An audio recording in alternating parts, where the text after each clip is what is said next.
Une première question donc à Alexandrine Guiez. Vous êtes donc ancienne élève. Est-ce que vous pouvez nous expliquer un petit peu quel a été votre parcours chez BASF? Donc vous présentez rapidement et puis nous expliquer qu'est-ce que ça veut dire diversité chez BASF. Alors là, dans les stéréotypes, on imagine justement que vous êtes dans une société qui est très stéréotypée. Est-ce que vraiment l'ingénieur, là ce serait plutôt l'ingénieur PhD allemand, ils sont tous docteurs chez BASF, on a l'impression. Donc, vous pouvez nous expliquer un petit peu tout ça dans votre entreprise. Voilà, vous utilisez ce micro.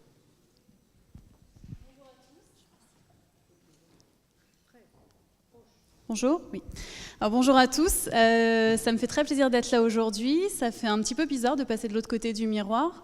À vrai dire, je ne suis plus une jeune diplômée, mais plutôt une vieille diplômée, puisque je suis de la promo 2004. Donc pour vous, ça doit paraître très très ancien. Pour moi, j'ai l'impression que c'était encore hier que j'arrivais en retard et que je me mettais dans les rangs du haut pendant les cours. J'ai été diplômée donc, en 2004 de Chimie Paris. J'ai enchaîné avec un VIE aux États-Unis pour l'entreprise Arkema. Je suis restée 1 an et demi environ aux États-Unis et puis ensuite je suis rentrée en France où j'ai rejoint directement le groupe BASF. Alors effectivement, en termes de stéréotypes, BASF c'est une entreprise de chimie lourde, une entreprise allemande très traditionnelle où il y a effectivement beaucoup d'hommes relativement âgés, avec beaucoup d'expérience, on va dire, et beaucoup de scientifiques à PhD, comme le disait Sylvie. Donc moi, j'ai un diplôme d'ingénieur en chimie, donc pour travailler dans une entreprise de chimie, c'est plutôt bien. Par contre, en termes de diversité, j'incarne déjà effectivement, disons, une liste de choses qui sont assez peu finalement en adéquation avec BASF quand on y pense. Je suis une femme, je ne suis pas allemande, je n'ai pas de PhD, et je n'ai pas encore dépassé les 50 ans. Donc à partir de là, déjà, je fais partie d'une certaine minorité. J'ai évolué sur des postes qui n'ont jamais été des postes en recherche sans avoir de MBA, donc je fais encore partie là d'une minorité. J'ai rejoint BASF en tant que responsable des relations scientifiques pour la France, en premier poste. Ensuite, j'ai été responsable de Market Development, donc un poste plus de stratégie et de développement de marché. Ensuite, j'ai rejoint la business unit des cosmétiques où j'ai été responsable commercial et actuellement, je suis responsable marketing. Alors, market intelligence, c'est la veille un petit peu du marché, de la concurrence, des clients, tout ce qui se passe sur le marché pour l'Europe, pour la division des cosmétiques. Donc, tout ça, c'est un parcours effectivement qui, je pense, est à l'image de la diversité quand on travaille dans une entreprise allemande très traditionnelle. Et aussi, quand on sort de Chimie Paris avec un diplôme d'ingénieur en chimie, je n'ai jamais travaillé dans un laboratoire. Même lors de mon VIE aux États-Unis chez Arkema, j'étais en support technique, donc j'accompagnais les équipes commerciales et marketing chez les clients. Ce qui est très important, je pense, c'est de mettre en avant sa personnalité, ce qu'on aime et ce qu'on veut faire, beaucoup plus que ce qu'on représente, ou en tout cas ce qu'on représente aux yeux des autres. Être une femme, c'est pas important et c'est pas ça qui vous caractérise. Être jeune, c'est pas ça qui vous caractérise, et être chimiste, ça peut caractériser, mais en tout cas, c'est pas ça qui doit être le pilier principal. Voilà. Merci. Donc, on va passer la parole à Juan Hu, qui incarne aussi vraiment très bien la diversité, parce que vous êtes d'origine chinoise. Alors, est-ce que vous pouvez nous expliquer un peu comment, de Chine, vous êtes arrivé à avoir ce diplôme de Chimie Paris ? Oui, bonjour à tous. Je suis très heureuse d'être là également. Je suis de promo 2006. Donc aujourd'hui, je suis à l'école Chimie Paris. C'était pour lequel je suis venue il y a 13 ans. Donc je suis venue avec le programme ParisTech. Donc c'est le programme s'appelle 50 ingénieurs chinois, 9+9, connu aussi sous ce nom-là parce que c'est à l'époque 9 grandes écoles de ParisTech qui sont allées recruter des étudiants dans des universités partenaires. Et mon université, Jiao Tong de Shanghai, on fait partie de l'université partenaire. Donc c'est pour cela que je suis venue. Et j'ai tout à l'heure vu professeur Daniel Morvan, donc c'est lui qui m'a recruté à l'époque, donc ça me fait beaucoup d'émotions également. Donc pour moi, ce programme, c'est aussi diversité de chimie ParisTech, aller vers de élèves internationaux. Et pour moi, c'est aussi une diversité pour moi parce que j'ai découvert la France, j'ai découvert différentes cultures.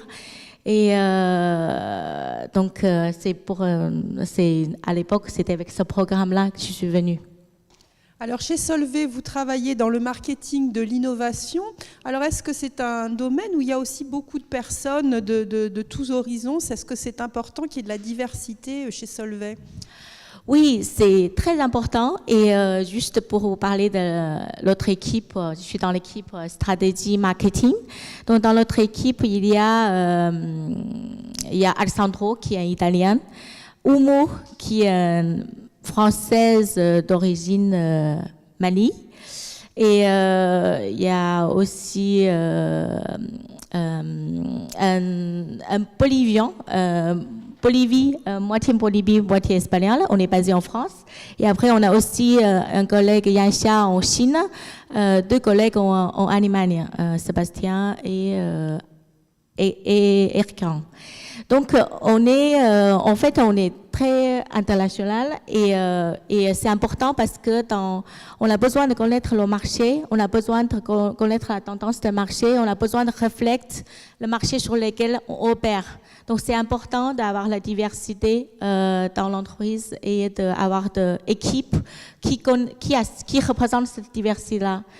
Et c'est un programme plus large chez Solvay et en fait, on a lancé un programme de diversité et inclusion fin de l'année dernière. Donc, c'est une diversité et inclusion qui est lancée au sein de groupe. Et c'est partie de comité exécutif. Donc, c'est pas seulement de communication, c'est vraiment de programmes précis. Et comme dit Jean-Pierre Clamadieu, l'autre PDG de groupe, il pense qu'une équipe plus diverse prend de meilleures décisions, gère mieux leurs activités, innover plus efficacement et plus rapidement. Donc la diversité pour nous, c'est considéré comme un avantage concurrentiel. C'est pas seulement de communication qu'on veut plus être diverse. Et donc on a des objectifs bien précis. Pour nous, il y a 4 éléments essentiels dans la diversité. Il y a le différents backgrounds, il y a de l'homme-femme et il y a l'origine géographique et l'âge. Et on a des objectifs bien précis. Donc en 2020, on veut que 20% de cadres dirigeants soient femmes. Aujourd'hui, on est à 11%.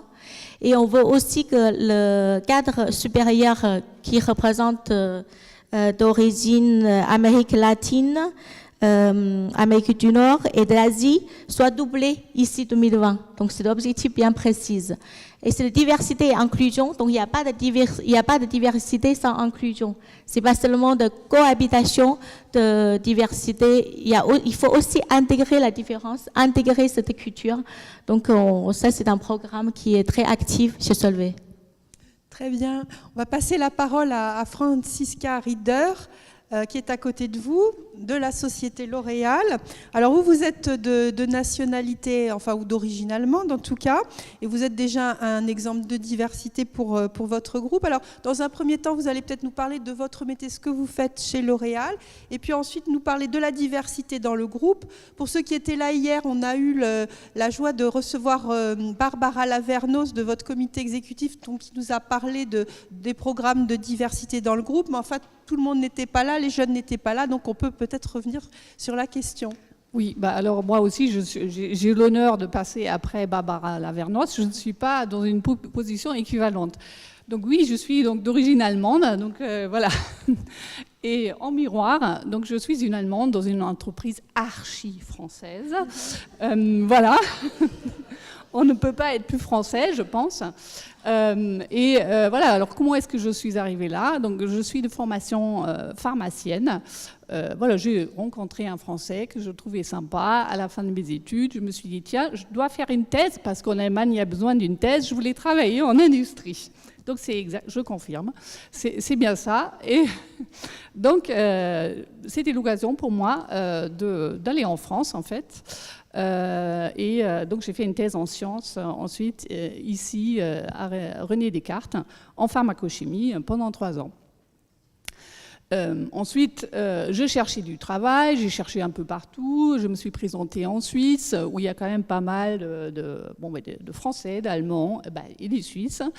Et finalement, je tombe à une époque où, chez L'Oréal, il y avait une prise de conscience que dans le cadre de la mondialisation qui démarrait à la fin donc, des années 90, que les équipes étaient quand même franco-français. Donc il n'y avait que des Français en recherche et innovation, ou pratiquement. Et donc, pour commencer dans l'internationalisation, ils se sont dit, mais tiens, les Européens, c'est bien. Donc voilà, donc j'étais dans un gros lot d'Européens qui ont été embauchés. Je le dis un peu comme ça, hein, j'avais évidemment énormément d'autres qualités, hein, mais voilà, donc j'ai quand même remarqué que c'était, voilà.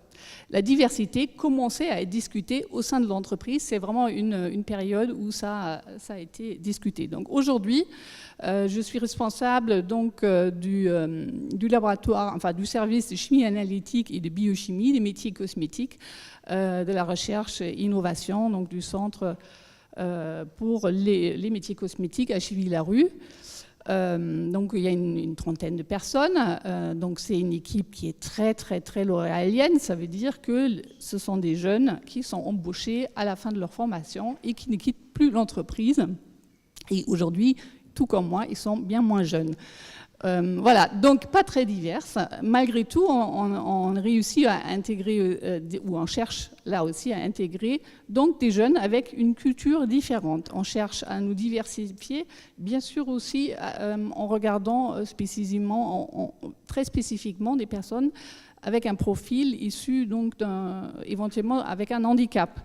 Y compris pour les apprentis, etc. Et personnellement, de par de mes origines, j'ai une très grande sensibilité, tout simplement. C'est un sujet qui me passionne, donc je fais partie donc, en fait, d'un observatoire de la diversité au sein de l'entité. Alors, ce qu'il faudrait souligner, ce qui nous a beaucoup frappé hier, c'est que chez L'Oréal, vous êtes 69% de femmes. Donc là, il y a vraiment une mixité enfin, qui penche du côté des femmes. Et ben, vous cherchez des hommes, en fait. Hein. Exactement. C'est exactement ça. Voilà. C'est la diversité dans l'autre sens. Oui, c'est sûr que les produits cosmétiques attirent les candidatures des femmes. C'est tout naturel. Et il faut faire attention de ne pas être discriminatoire dans un autre sens aussi. Donc ça peut être aussi le cas. Tout le monde va être choqué si on va parler des femmes sous un regard un peu sexiste. Moi, j'ai entendu X fois les femmes... Donc chez L'Oréal, on papote, donc bien sûr aussi entre filles, on va dire les hommes ils sont pas capables de ranger un frigidaire. Bon, ben voilà, ça c'est un autre niveau. Hein, je vais pas. Non mais le nombre de choses qu'on entend, enfin on est exactement dans la même discrimination aussi côté des filles si on fait pas attention. Voilà. Donc le groupe, je commençais à le dire, donc aujourd'hui en fait vraiment une approche très très proactive pour promouvoir la diversité. Et cette approche accompagne vraiment l'internationalisation de l'entreprise. Et il y a d'autre part aussi un volet qui est très important, et ça c'est la responsabilité sociétale. C'est-à-dire l'entreprise veut aussi s'insérer dans le tissu social en local. Donc la diversité se décline là justement donc chez L'Oréal sur 5 niveaux. Donc les origines sociales, parce qu'il y a plein de gens qui s'imaginent même pas de travailler dans une grande entreprise multinationale comme L'Oréal, ils se disent ça c'est pas pour moi. D'accord, ça c'est pour les Parisiens du 15e ou je ne sais pas quoi, les ingénieurs, mais pas pour moi. Or, nous avons aussi des talents chez les chimistes. Donc il y a dans l'équipe, par exemple, plusieurs personnes qui ont pu vraiment prendre de la responsabilité grâce à une expertise métier formidable et qui ont grandi sur le terrain. Donc là aussi, il y a une vraie diversité qui n'est pas à oublier. Et il y a la diversité culturelle, l'handicap, bien sûr l'âge et le genre. Donc, donc pour promouvoir soi, par exemple, L'Oréal a mis en place une formation diversité qui est obligatoire pour l'ensemble des collaborateurs. Cette formation, elle permet de prendre conscience de la diversité, davantage de la diversité, et aussi de la discrimination inconsciente. C'est normal de discriminer quand on embauche, mais bien sûr qu'on va discriminer. D'accord ? On l'a entendu, est-ce qu'on prend quelqu'un qui est jeune ou quelqu'un qui est âgé ? C'est un choix, et c'est un choix par rapport à une équipe existante, par rapport à un besoin, une dynamique, mais c'est important que ce choix soit conscient et pas fait d'une manière comme par réflexe, parce que c'est là où ça devient vraiment mauvais. Il faut avoir des arguments pour dire, bon, ben là, je préfère recruter peut-être un homme, parce que c'est une équipe déjà très féminine, et j'ai besoin d'une forme de dynamique, d'un autre regard, d'une diversité pour m'enrichir. Donc, de la même manière, par exemple, c'est un axe complètement différent.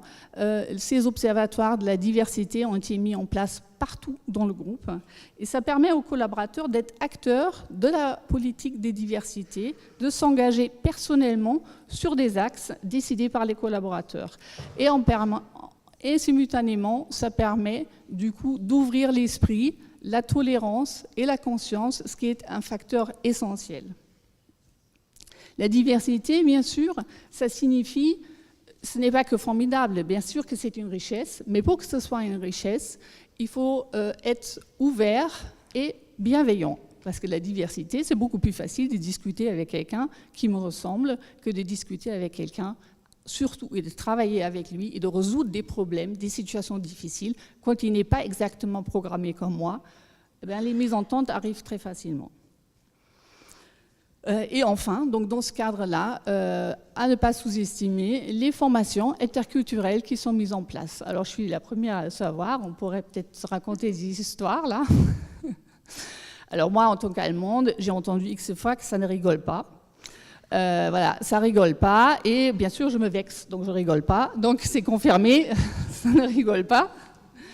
Ben oui, en fait, qu'est-ce que ça veut dire ? Bien sûr, en tant qu'Allemande, je prends les choses très au sérieux. Donc c'est vrai que oui, je prends les choses plus au sérieux, mais je peux quand même faire des blagues. Voilà.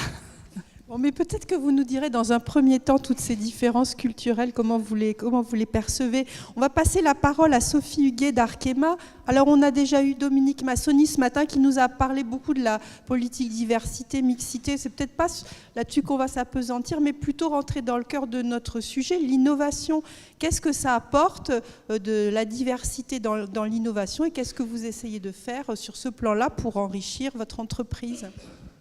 Alors, juste avant d'aborder l'aspect innovation, je vais juste parler d'un tout petit cas de diversité, puisqu'aujourd'hui, on est au cœur de Chimie Paris, et moi, je représente la diversité parce que je viens de Chimie Toulouse. Voilà, c'était juste pour introduire ça. Voilà. Alors, effectivement, la diversité en innovation, c'est vrai que je pense qu'il y a beaucoup de gens ici parmi vous qui connaissent bien la recherche. C'est vrai que le domaine de la recherche, c'est un des domaines pionniers en matière de diversité culturelle, c'est-à-dire le fait d'échanger et de travailler avec les acteurs de la planète entière au niveau des nationalités. Rappelons-nous que si Internet existe, c'est aussi beaucoup parce que les chercheurs ont commencé à échanger entre eux. Donc c'est pas tant sur cet aspect-là que je voudrais insister, sur l'aspect international, mais c'est surtout sur l'aspect open innovation et partenariat. Alors, pourquoi ? Parce que chez Arkema, l'innovation est vraiment placée au cœur de la stratégie de l'entreprise et aussi a un rôle très très important pour répondre aux nouveaux enjeux de notre planète, tous les enjeux sociétaux. Et donc, ce qui est très important pour Arkema, c'est d'accélérer, c'est d'être efficace et c'est d'aller vite. Et une des réponses à cet enjeu-là, dans la stratégie d'Arkema, c'est de s'associer avec différents partenaires de différents types, d'où la diversité. Alors, on va peut-être les résumer en 3 types de partenaires. Il y a tout d'abord les partenaires académiques qui vont apporter, eux, leur expertise dans un domaine très particulier, par exemple dans le domaine de la polymérisation ou des matériaux composites. Vous avez également les partenaires que sont des startups ou des PME qui, eux, vont apporter leur spécificité dans le domaine des technologies émergentes. Et pour Arkema, c'est vraiment important de s'associer à des PME qui vont être très en veille sur ces sujets-là. Et puis, le troisième type de partenaire, on peut dire, c'est l'ensemble des grands industriels avec qui on va travailler, par exemple, dans le secteur de l'automobile. Donc, en fait, en s'associant à ces différents types de partenaires, on va pouvoir vraiment doper et accélérer l'innovation. Alors, je peux vous donner quelques exemples. Dans le domaine des solutions pour l'électronique, aujourd'hui, on voit bien que dans l'électronique, avec tout ce qui est le domaine des smartphones, des ordinateurs, etc., ben c'est encore plus important d'être au plus près de nos clients. Et donc, on a noué des partenariats en Asie, par exemple en Corée ou au Japon, pour être au plus près de nos partenaires comme Samsung ou LG. Donc là, en travaillant avec ces laboratoires en Asie, ça nous permet d'être beaucoup plus efficaces et de savoir ce qui va se passer en termes de marché. Un autre exemple, on peut travailler avec des startups aux États-Unis aussi, dans le domaine de l'énergie, avec qui on va bâtir des partenariats sur la nanolithographie, où on va pouvoir avoir des applications dans le domaine des semi-conducteurs. Donc là, également, le fait de travailler avec des partenaires américains qui sont dans le domaine des startups va nous permettre d'être très vite, de mettre nos produits sur le marché, beaucoup plus vite que si on était tout seul à travailler sur ces sujets-là. Voilà. Merci. Alors, on passe la parole à Vincent Touraille. Donc, Vincent, on s'est fait vraiment plaisir aujourd'hui à faire des tables rondes avec tout plein de femmes, les hommes en minorité. C'est quand même une première pour moi. Je vous remercie parce que l'innovation, c'est... Enfin, pardon, la diversité, c'est d'avoir un homme dans la table ronde. Là. Oui, quand même. Alors donc, vous êtes directeur général de PCAS, qui est une PME de la chimie. On pourrait peut-être dire dans un premier temps un mot sur votre société au cas où les élèves ne la connaîtraient pas, parce qu'on n'est quand même pas dans les grands groupes, on est dans les ETI en fait, taille d'ETI. Et puis dans un deuxième temps, nous expliquer qu'est-ce que vous avez mis en place pour intégrer plus de diversité dans une entreprise finalement de taille plus petite et pour être plus innovant et plus performant. Absolument. Donc, alors PCS, c'est une ETI, voilà, c'est une entreprise de taille intermédiaire. On fait environ 200 millions d'euros de chiffre d'affaires. On a des sites, on a 7 sites de fabrication. On est présent en fabrication dans plusieurs pays du monde, enfin beaucoup en France, en Finlande et aux États-Unis. Et on est environ 1000 collaborateurs. Donc, on fabrique principalement de la chimie très complexe. Moi, je dis toujours qu'on fait la haute couture de la chimie. Donc, on fait beaucoup de chimie organique et on fait des principes actifs pharmaceutiques qui sont des fois réalisés en 20, 30, 40, 50 étapes. Mais on fait aussi des principes actifs qui vont dans le domaine des additifs pour lubrifiants. Est-ce que ça va mieux comme ça? Voilà. Des additifs pour lubrifiants ou dans le domaine des polymères. Voilà. Pour la microélectronique notamment. Donc, PCS est une société qui, par nature, est un sous-traitant qui travaille pour des grands groupes. Et à ce sens-là, ce doit d'être, je fais je fais la liaison avec le thème, doit être innovant. Et l'innovation, c'est effectivement dans les 4 valeurs clés, en faisant appel à l'ensemble des collaborateurs du groupe, l'innovation, c'était une valeur clé du groupe, mais pas seulement en R&D. C'est-à-dire qu'en R&D, vous avez forcément de l'innovation. On développe, nous, des principes actifs en prenant, je dirais, des procédés laboratoires et on les amène après kilolab, après pilote, après fabrication, dans des phases de fabrication pour fabriquer les principes actifs et les médicaments qui seront utilisés. Mais l'innovation, ça va au-delà de cela. Si la société se veut être performante, elle doit être innovante dans tous ces domaines. Et donc la diversité... Au-delà de ce que vous avez dit, c'est-à-dire cette diversité d'avoir des femmes, des hommes, d'avoir des étrangers, on en a beaucoup. On a beaucoup de femmes parce qu'on est une entreprise de chimie. On a beaucoup de diversité, mais la diversité, c'est toujours par rapport à un état. Et chez PCAS, je dirais que le constat que j'avais fait, c'est que PCAS est une société de chimie organique. Et presque tous les postes sont occupés par des chimistes. Et ce que j'ai voulu introduire en termes de diversité, c'est la deuxième composante de ce que représente PCS. PCS, c'est un sous-traitant. Donc on a fait une sorte de révolution culturelle en disant qu'on allait faire rentrer une diversité dans le groupe qui était en dehors de l'axe central, de la colonne vertébrale du groupe qui est la chimie, en faisant appel à des spécialistes de la sous-traitance qui pouvaient venir du monde de l'automobile. Donc on a fait venir... brutalement dans le groupe, des gens qui venaient du groupe Valeo, qui sont des sous-traitants de l'industrie automobile. Pourquoi ? Pour amener auprès de, je dirais, de l'ensemble de nos collaborateurs, qui sont des gens très bons chimiquement, mais très chimie organique, donc très expérimentaux, des notions extrêmement précises qui concernent le respect des standards, un certain nombre de techniques qui sont utilisées par l'industrie automobile et qui s'appliquent, enfin la sous-traitance automobile, et qui s'appliquent parfaitement à une entreprise de chimie. Donc on a beaucoup développé ce point-là. C'est une véritable révolution culturelle que l'on vit parce que on oppose des réflexes ancestraux de la société. Cette société, elle a presque 60 ans. Par exemple, en chimie, quand on a un problème de chimie, on va toujours vers le sachant. Le sachant, c'est le PhD qui a développé le procédé ou le plus ancien qui connaît exactement ce qui s'est passé. Dans les techniques qui ont été développées par Toyota et autres, on donne le pouvoir l'humain est très important, on donne le pouvoir à des groupes autonomes. Et c'est aux groupes autonomes de régler leurs problèmes et pas aux sachants. Et ça, cette révolution culturelle dans un monde très expérimental qu'est la chimie, c'est quelque chose qui amène énormément d'innovation dans le groupe. Très intéressant, merci. Alexandrine Guillez, est-ce que vous voulez revenir sur cette question de la diversité, de ce qu'elle peut apporter à l'innovation? Vous avez des exemples aussi? Oui, alors concrets? je pense que tout a été déjà bien expliqué. On a aussi chez BASF un programme qui s'appelle Diversité et Inclusion, donc c'est amusant de voir que finalement c'est plutôt positif, ça veut dire que tous les industriels vont dans cette direction. Et c'est important, je crois, vous l'avez dit auparavant, de prendre en compte le facteur inclusion, parce que la diversité c'est très bien, mais lorsqu'on embauche des gens à cultures différentes, à habitudes différentes, à origines sociales et géographiques différentes, si ces gens ne peuvent pas s'épanouir dans le groupe, ça ne sert à rien parce qu'ils ne vont pas rester et ça sera une situation d'échec pour tout le monde. BASF, en 2 mots, c'est la plus grande entreprise de chimie dans le monde, c'est 70 milliards de chiffre d'affaires, c'est 112 000 personnes dans le monde.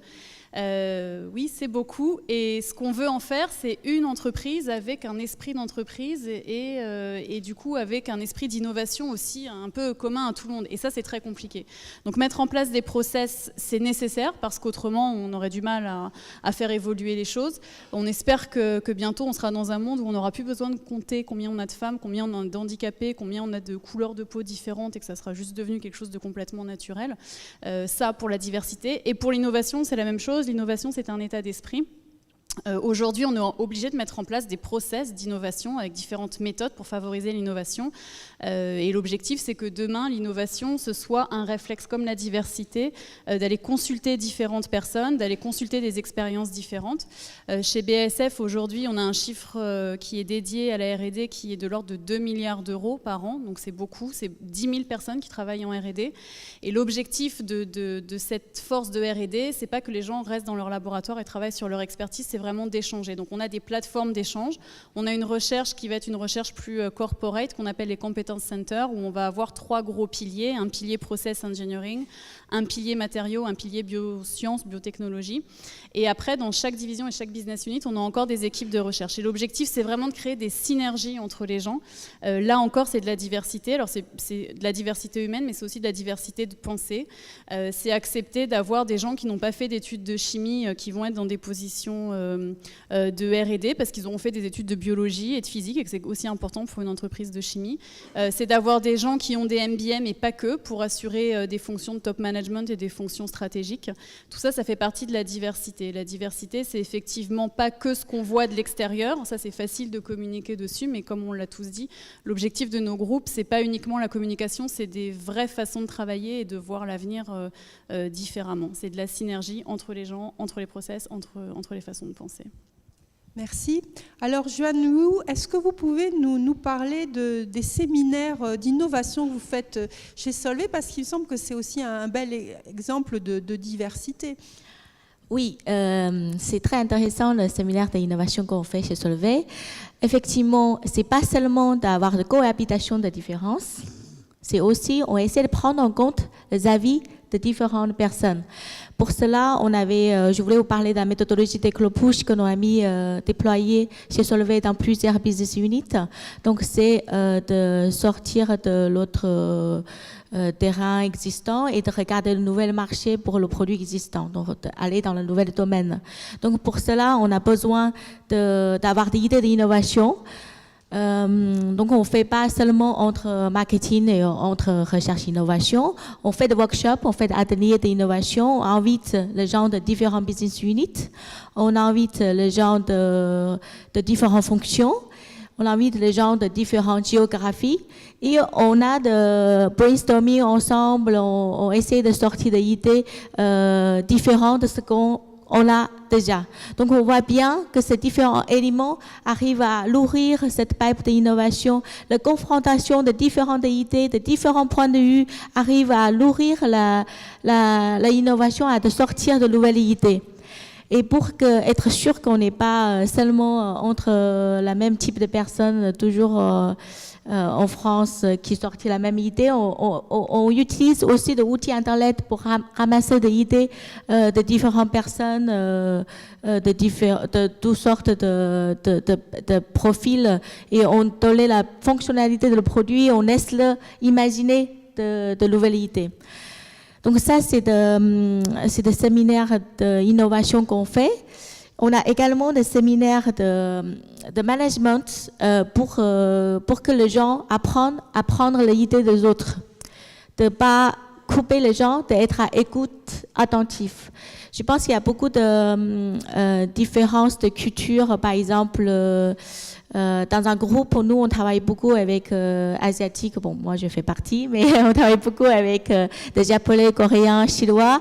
Alors, souvent, la population asiatique ne parle pas beaucoup, ne se montre pas forcément en avant. C'est pas parce qu'ils n'ont pas d'idées ou c'est pas parce que leurs idées sont moins bonnes. Souvent, leurs idées sont très bien et aussi, ça fait réfléchir aux autres, en fait, parce qu'il y a différents points de vue. Donc, c'est important que tout le monde se rende compte cette différence de culture et tout le monde se rend compte que c'est pas ceux qui parlent le plus fort qui gagnent, c'est pas ceux qui parlent le plus fort qui prennent les meilleures décisions. Donc il faut que tout le monde prend ça en compte et tout le monde intègre ça. Et donc on a des séminaires de management qu'on fait. En fait, c'est des groupes de 10 personnes qui viennent vraiment de différentes fonctions du monde entier. Parce que nous, on a une présence, Solvay a une présence dans le monde entier, donc on utilise cette force, on fait venir des gens différents dans un même endroit, regroupés ensemble et travailler sur un projet en commun. Et on a même un animateur qui nous aide à parler tout le monde, en fait. C'est pas pour observer notre comportement. Pour l'observer, souvent on remarque qu'on coupe les gens qui ont une idée, on n'écoute pas vraiment. Donc il faut qu'on écoute attentivement. Donc écoute attentive, c'est pas seulement écouter, on réfléchit à comment, quel argument que j'ai dit pour contraire à ce que l'autre personne dise. Donc ça, ce type de séminaire est très utile à inclure la différence, à intégrer cette différence et enrichir l'innovation. Donc ce séminaire, ça aide à changer de mindset et ça aboutir à l'innovation. Donc maintenant, on fait le processus, mais plus tard, comme dit Alexandrine, et ça deviendra naturel quand le mindset est déjà là.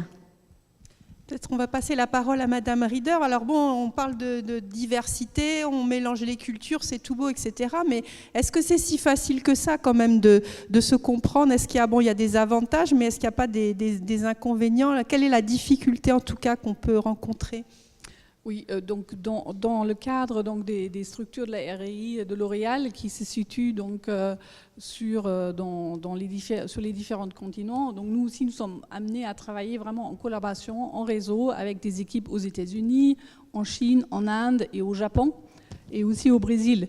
Donc dans ce cadre, et aujourd'hui, il s'agit de collaborer extrêmement étroitement, de travailler sur des projets de recherche ensemble, de partager des informations, d'éviter de travailler en double, d'innover pour des produits, voilà, pour des besoins sur place. Donc en France, on ne peut pas comprendre pourquoi la beauté des aisselles est tellement importante, par exemple au Brésil. C'est normal, hein, on est bien habillé ici.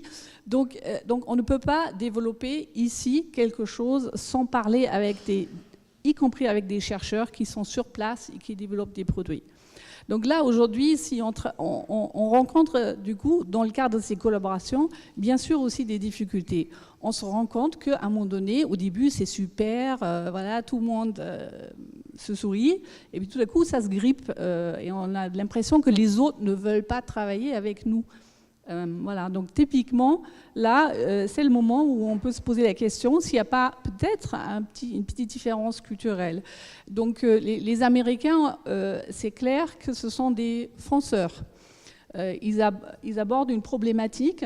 Bon, ça va travailler dur. Le travail scientifique, il y a des démarches qui sont clairement communes, hein, en particulier en recherche. Il y a un consensus, une publication scientifique, par exemple, il y a quand même des standards internationaux.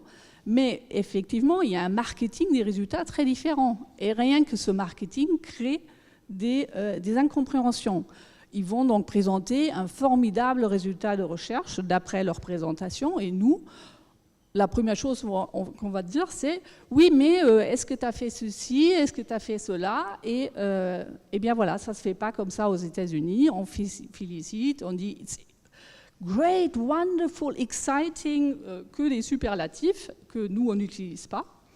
Mais ça, c'est le standard, c'est la normale. Et donc nous, en revanche, donc là, je me mets dans les Français, on passe tout de suite... Voilà, à la critique, on challenge, on dit mais voilà, est-ce que vous avez vraiment tout regardé? Donc ça grippe. Donc déjà, ils trouvent que c'est rude. Et petit à petit, ils vont se crisper. Ils vont pas comprendre pourquoi nous on demande de voir des raw data. Donc ça veut dire tout à coup pour eux qu'on leur fait pas confiance, alors que les Américains, ils sont effectivement dans la présentation du superficiel. Et très rarement, on va demander des détails. Donc ça fait qu'il y a eu des projets qui n'ont pas pu avancer, tout simplement parce qu'en plus, on ne se voyait pas, hein, parce que des budgets de voyage, on ne les a pas. Donc c'est, je pense, aussi un peu pareil partout. Donc on ne se voit pas, on se côtoie peu.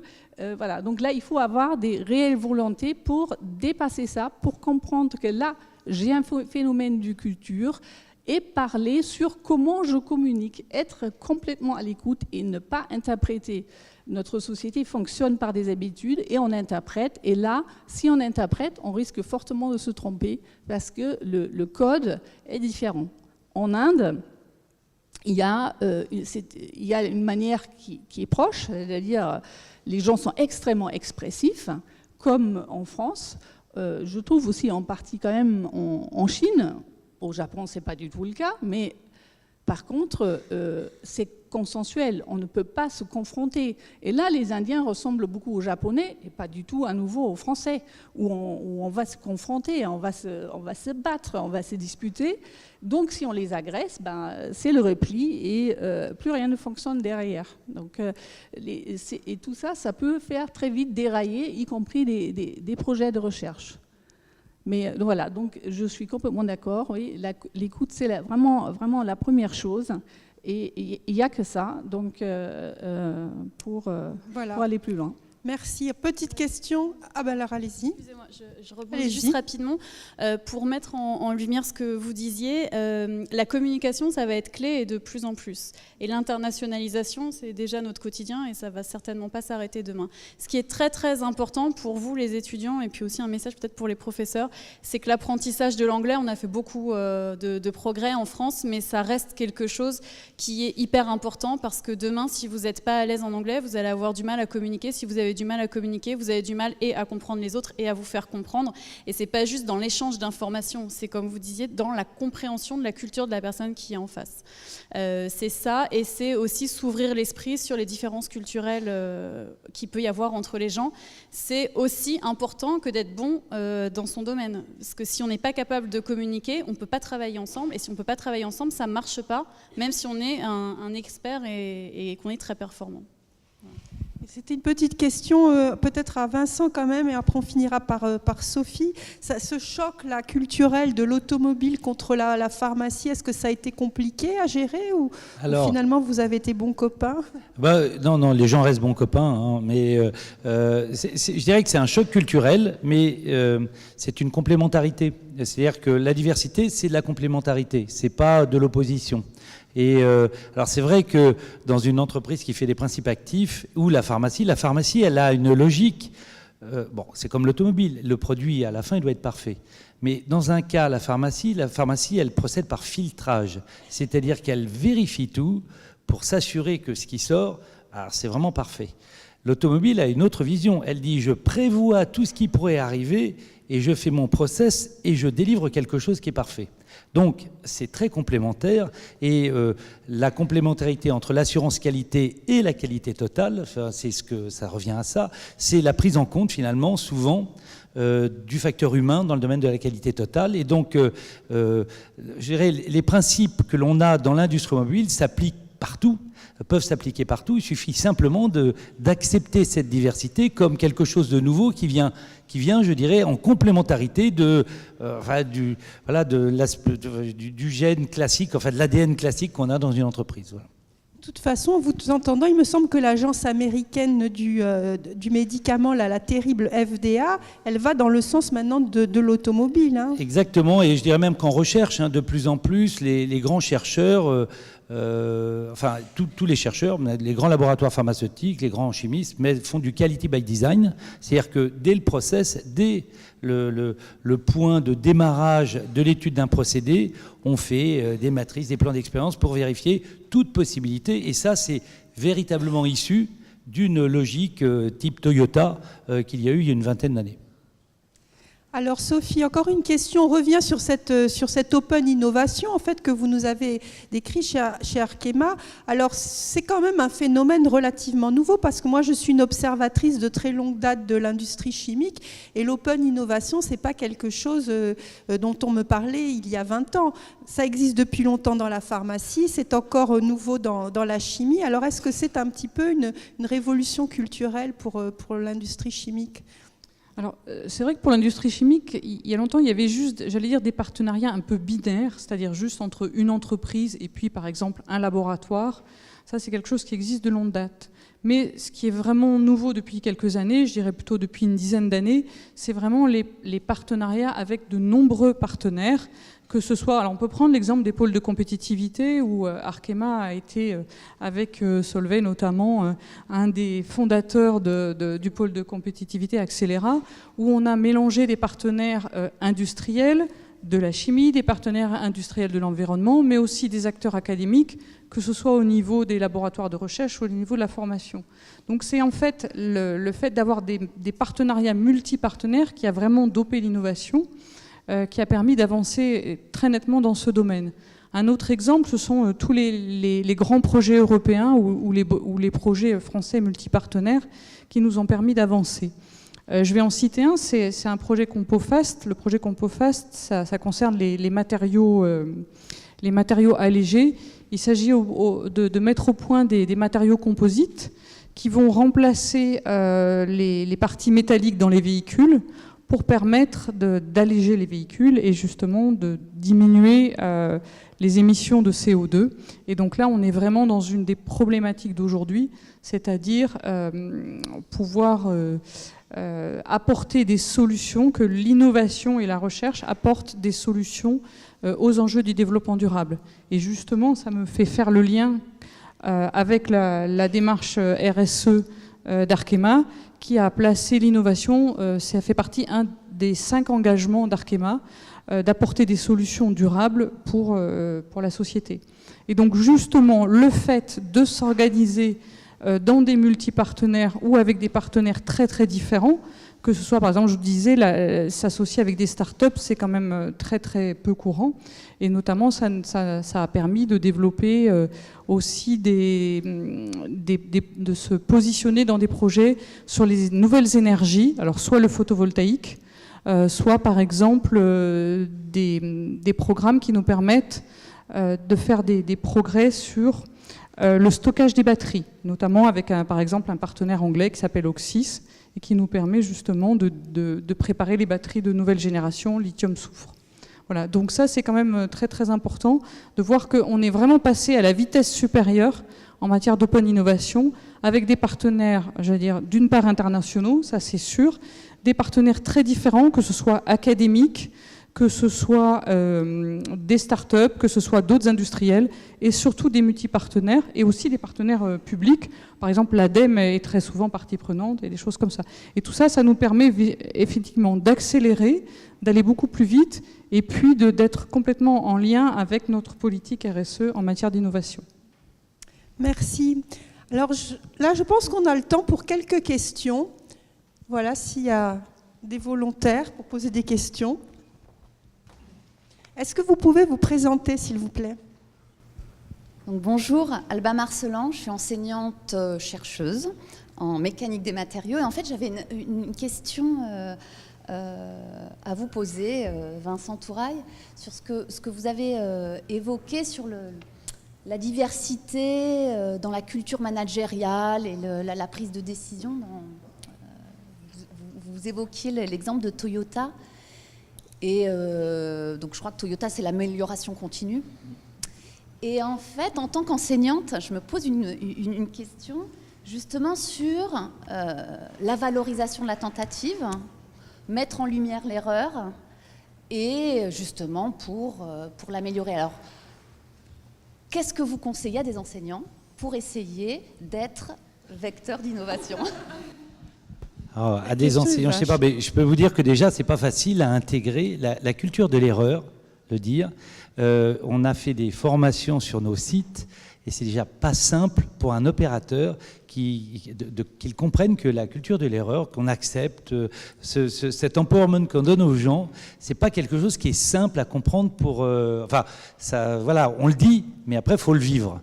Alors, le faire vis-à-vis des étudiants, c'est la même chose, parce que voilà, je crois qu'il faut le dire, il faut essayer de le faire, et il faut le vivre, parce que, en fait, les gens, ce qu'ils attendent, ou ce que vos étudiants attendent, sans doute, c'est de voir, à la deuxième erreur, ce qui se passe, parce que c'est vraiment ça, je crois qu'il faut effectivement essayer de le vivre vraiment. Et ça, c'est ce qui est le moins simple, je pense.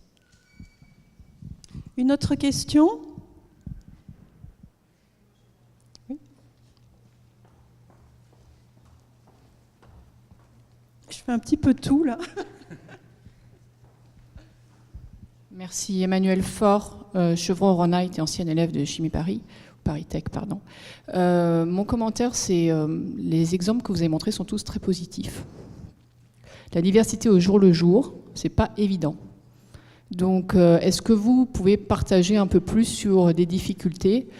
Parce que dans la réalité, dans la pratique, et théoriquement, c'est très bien. Moi, je le vis tous les jours à différents niveaux, puisque je suis une femme dans un milieu très industriel et je travaille à l'international. Donc, on a des équipes qui sont partout dans le monde. Donc, effectivement, vous parliez de parler la langue, connaître la culture, etc. Mais ça va bien au-delà de ça. Donc je serais intéressée par vos messages sur quand on a des difficultés, comment on fait. Alors qui veut répondre? C'est ouvert. Vous vouliez la réponse de quelqu'un en particulier? Ouverte. Moi, je vais juste répondre d'abord sur les partenariats, puisque c'est vraiment l'axe que j'ai choisi d'évoquer aujourd'hui avec Arkema. C'est vrai que quand on fait des partenariats, ben, parfois ça marche bien, et ben, parfois ça échoue, parce que ce qui est très important, et je pense que ça a été évoqué tout à l'heure, c'est l'aspect complémentarité. C'est-à-dire que quand on bâtit un projet ensemble, on se doit d'être complémentaires et de partager un intérêt commun. Ben, si à un moment donné, on n'arrive pas à se mettre d'accord, tout simplement, ben là, ça ne marche pas. Donc ça, c'est quand même un exemple d'échec. Et inversement, enfin d'échec, en tout cas où ça n'aboutit pas. Donc c'est vraiment la notion de complémentarité et d'intérêt commun qui doit exister. Aussi, on peut avoir un regard extérieur qui nous dit, ben là, votre projet, il ne va pas marcher pour telle et telle raison, donc c'est à nous de se dire, bah, tiens, oui, on les écoute et on va aller jusqu'au bout, ou alors, finalement, on ne tient pas compte d'eux et on va tout seul, et peut-être qu'on va dans le mur. Donc il y a aussi un positionnement à réfléchir sur le regard de l'autre. En même temps, quand on fait un partenariat, c'est important. Je pourrais demander à Juan, effectivement, parce que vous dites, on essaie, on s'écoute, etc. Mais enfin, il y a des moments, peut-être vous n'arrivez pas à vous écouter. C'est ça que je voulais parler de ça aussi. Je pense que la diversité et l'innovation, ça se travaille dans la longue durée. Il faut changer de mindset. Et on peut rencontrer la difficulté. Et par exemple, j'ai un collègue qui m'a parlé, qui m'a dit, aujourd'hui, chez Solvay, si vous êtes une femme, une asiatique, même sans diplôme, vous pouvez monter. Alors, c'est pas vrai. C'est pas la discrimination dans ce sens-là. En fait, ce qu'on veut dire, c'est il faut d'abord connaître qu'actuellement, il y a c'est pas égal. Il y a une discrimination, il y a un préjugé, il y a inconscience bias, c'est le préjugé inconscient. Donc il faut reconnaître ça. Il faut que tout le monde, travaille sur ça. Il faut une volonté à partir de tout le monde, volonté de tout l'individu pour changer ça en fait. Donc ça se travaille dans la longue durée et on peut avoir des difficultés, on peut avoir des préjugés et il faut qu'on change ça, mais ça ne se change pas en un jour. Donc ça se fait dans la durée. Donc voilà, les difficultés, c'est normal. Il faut s'y préparer. Juste pour vous répondre, en fait, je pense que votre remarque, c'est la réalité et c'est l'essence même de la raison pour laquelle il y a des programmes diversité et inclusion qui sont créés. C'est justement parce qu'au quotidien, c'est pas facile et qu'on a des échecs quotidiens. Alors bien sûr, aujourd'hui, on vient délivrer un message qui est plutôt positif parce que si on commence à regarder tout ce qui marche pas, on va plus rien faire. Et puis, il faut se battre, il faut aller de l'avant, il faut prendre chacun la place qu'on veut et pas la place qu'on nous donne si elle nous convient pas. Au quotidien, moi, chez BSF, au quotidien, je vois des gens qui ne sont pas bien dans l'environnement parce que cet environnement multiculturel ne leur convient pas. Des femmes qui ne se sentent pas bien parce qu'elles sont entourées d'hommes et que beaucoup, malheureusement, sont encore un peu machos et de la vieille école. Beaucoup de femmes qui entendent des remarques sexistes. Voilà. Alors après, il y a le choix. Soit on les laisse passer comme ça, et je pense que c'est le choix le plus intelligent et que voilà, on est toutes, sans doute, on a été confrontées à ça et que dans les générations futures le seront aussi. Donc oui, il y a des situations d'échec et c'est pour ça que c'est important d'avoir ces process et ces programmes qui sont mis en place pour qu'officiellement, dans les entreprises, il y ait des leviers et des personnes et des équipes qui soient là pour relever ces messages, relever ces échecs, relever ces situations qui ne conviennent pas et trouver des solutions. Mais là, enfin, je reviens à ce qu'on disait aussi depuis tout à l'heure, c'est une question d'être humain. Ça ne va pas se faire en un jour, ça va se faire petit à petit. Et les échecs et les difficultés, je pense, sont quand même... il y en a moins. Moi, je le vois, ça fait 10 ans que je suis chez BASF. Pour vous raconter une anecdote, une des premières réunions que j'ai faites ma première année, je me suis retrouvée en Allemagne avec plein d'hommes autour de la table. Je crois que j'étais la seule femme, j'étais venue avec mon chef. Et il y a quelqu'un qui m'a tendu sa tasse pour que je mette du café dedans. Voilà. Donc... soit on se vexe, soit on en rigole et puis on se dit que c'est des gens qui ne sont pas forcément très futés et c'est pas comme ça que ça fonctionne. Alors quand même, encore une fois, un message positif parce que malgré tout, ça fait partie de mon quotidien chez BASF. Ça m'est arrivé une fois en 10 ans, ça m'est pas arrivé 2 fois et c'est pas parce que j'aboie sur les gens, c'est juste parce que les mentalités évoluent aussi peu à peu. Je vous remercie. C'était juste pour donner une dose de réalisme. Je trouve que les choses évoluent depuis 20 ans. Moi, ça fait 20 ans que je travaille. On m'a aussi demandé d'amener le café. Moi, je travaille dans l'automobile, donc voilà. Mais globalement, ce que je veux dire, c'est que c'est pas forcément facile. Actuellement, on a des projets qui sont très internationaux, les chocs de culture. Il faut écouter, respecter. Moi, si je peux donner un conseil, c'est écouter les autres, respecter les autres. Et s'ils sont pas d'accord ou s'ils ne s'expriment pas, ils ont peut-être quelque chose à dire, mais ils n'osent pas le dire. Donc il y a aussi notamment avec l'Asie, ou avec les Indiens ou les Japonais, s'il y a du silence, ça ne veut pas forcément dire qu'ils n'ont rien à dire. Donc voilà, c'est juste s'adapter à l'autre. Merci beaucoup. Bon, écoutez, je crois que nous allons terminer cette table ronde. Merci beaucoup encore une fois à tous les participants.